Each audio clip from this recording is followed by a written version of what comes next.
नमस्कृत्य नरं चैव नरोत्तमं देवीं सरस्वतीं व्यासं ततो जयमुदीरयेत्। ओम नमो भगवते वासुदेवाय। ओम नमः पितामहाय। ओम नमः प्रजापतिभ्यः। ओम नमः कृष्णद्वैपायनाय। ओम नमः सर्वविघ्नविनायकेभ्यः।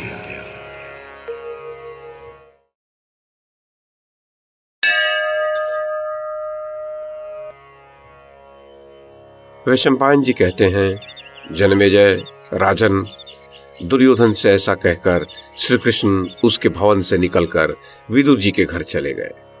विदुर जी के घर पर ही उनसे मिलने के लिए भीष्म, द्रोण, कृप, बाल्लिक तथा कुछ अन्य कुरुवंशी आए।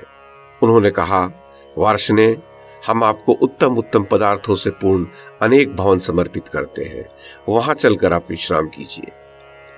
जन्मेजय उनसे श्री मधुसूदन ने कहा, आप सब लोग पधारें, आप मेरा सब प्रकार सत्कार कर चुके। जन्मेजय, कौरवों के चले जाने पर विदुर जी ने बड़े उत्साह से श्री कृष्ण का पूजन किया। फिर उन्होंने उन्हें अनेक प्रकार के उत्तम और गुणयुक्त भोजन और पेय पदार्थ दिए। उन पदार्थों से श्री कृष्ण ने पहले ब्राह्मणों को तृप्त किया और फिर अपने अनुयायियों सहित बैठकर स्वयं भोजन किया। जब भोजन के पश्चात भगवान विश्राम करने लगे तो रात्रि के समय विदुर जी ने उनसे कहा, केशव, आप यहाँ आए, ये विचार आपने ठीक नहीं किया। मंदमती दुर्योधन धर्म और अर्थ दोनों को ही छोड़ बैठा है। वह क्रोधी और गुरुजनों की आज्ञा का उल्लंघन करने वाला है। धर्मशास्त्र को तो वो कुछ समझता ही नहीं, अपनी ही हट रखता है। उसे किसी सन्मार्ग में ले जाना असंभव है। वह विषयों का कीड़ा, अपने को बड़ा बुद्धिमान मानने वाला, मित्रों से द्रोह करने वाला, सभी को शंका की दृष्टि से देखने वाला, कृतघ्न और बुद्धिहीन है। इन सब दुर्गुणों के सिवा उसमें और भी अनेक दोष हैं। आप उससे हित की बात कहेंगे तो भी वह क्रोधवश कुछ सुनेगा नहीं। भीष्म, द्रोण, कृप, कर्ण, अश्वत्थामा और जयद्रथ के कारण उसे इस राज्य को स्वयं ही हड़प जाने का पूरा भरोसा है। इस कारण से उसे संधि करने का विचार ही नहीं होता। उसे तो पूरा विश्वास है कि अकेला कर्ण ही मेरे सारे शत्रुओं को जीत लेगा, अतः वह संधि नहीं करेगा। आप तो संधि का प्रयत्न कर रहे हैं, किंतु धृतराष्ट्र के पुत्रों ने तो ये प्रतिज्ञा कर ली है कि पांडवों को उनका भाग कभी नहीं देंगे।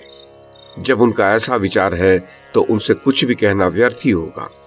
मधुसूदन, जहां अच्छी और बुरी दोनों प्रकार की बातों को एक ही तरह सुना जाए, वहां बुद्धिमान पुरुष को कुछ नहीं कहना चाहिए। कोई बात कहनी हो तो बधिरों के आगे राग अलापने के समान व्यर्थ ही होता है। श्री कृष्ण, पहले जिन राजाओं ने आपके साथ वैर ठाना था, उन सब ने अब आपके भय से दुर्योधन का आश्रय लिया है। वे सब योद्धा दुर्योधन के साथ मेल करके अपने प्राण तक निछावर करके पांडवों से लड़ने को तैयार है। अतः आप उन सब के बीच में जाएं, ये बात मुझे जच नहीं रही। यद्यपि देवता लोग भी आपके सामने टिक नहीं सकते और मैं आपके प्रभाव, बल और बुद्धि को अच्छी प्रकार जानता हूँ, तथापि आपके प्रति प्रेम और सौहार्द का भाव होने के कारण मैं ऐसा कह रहा हूँ। कमल नयन, आपका दर्शन करके आज मुझे जैसी प्रसन्नता हो रही है, वह मैं आपसे क्या कहूँ। आप तो सभी देहधारियों की अंतरात्मा है, आपसे छिपा ही क्या है। जन्मेजय, श्री कृष्ण ने कहा, विदुर जी, एक महान बुद्धिमान को जैसी बात कहनी चाहिए और मुझ जैसे प्रेम पात्र से आपको जो कुछ कहना चाहिए तथा आपके मुख से जैसा धर्म और अर्थ से युक्त सत्य वचन निकलना चाहिए, वैसी ही बात आपने माता पिता के समान स्नेहवश कही है। मैं दुर्योधन की दुष्टता और क्षत्रिय वीरों के वैर भाव आदि सब बातों को जानकर ही आज कौरवों के पास आया हूँ।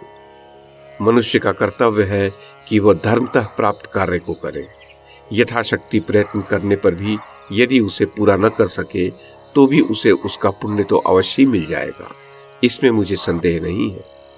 दुर्योधन और उसके मंत्रियों को भी मेरी शुभ, हितकारी और धर्म एवं अर्थ के अनुकूल बात माननी ही चाहिए। मैं तो निष्कपट भाव से कौरव, पांडव और पृथ्वी तल के समस्त क्षत्रियों के हित का ही प्रयत्न करूंगा। इस प्रकार हित का प्रयत्न करने पर भी यदि दुर्योधन मेरी बातों पर शंका करे तो भी मेरा चित्त तो प्रसन्न नहीं होगा और मैं अपने कर्तव्य से उऋण भी हो जाऊंगा। श्री कृष्ण संधि करा सकते थे, तब भी उन्होंने क्रोध के आवेश में आए हुए कौरव पांडवों को रोका नहीं। ये बात मूढ़ अधर्मी न कहे, इसी कारण से मैं यहाँ संधि कराने के लिए आया हूँ। दुर्योधन ने यदि मेरी धर्म और अर्थ के अनुकूल हित की बात सुनकर भी उस पर ध्यान न दिया, तो वह अपने किए का फल भोगेगा। जन्मेजय, इसके पश्चात यदुकुलभूषण श्री कृष्ण पलंग पर लेट गए तथा वह सारी रात्रि महात्मा विदुर और श्री कृष्ण के इसी प्रकार बात करते करते बीत गई।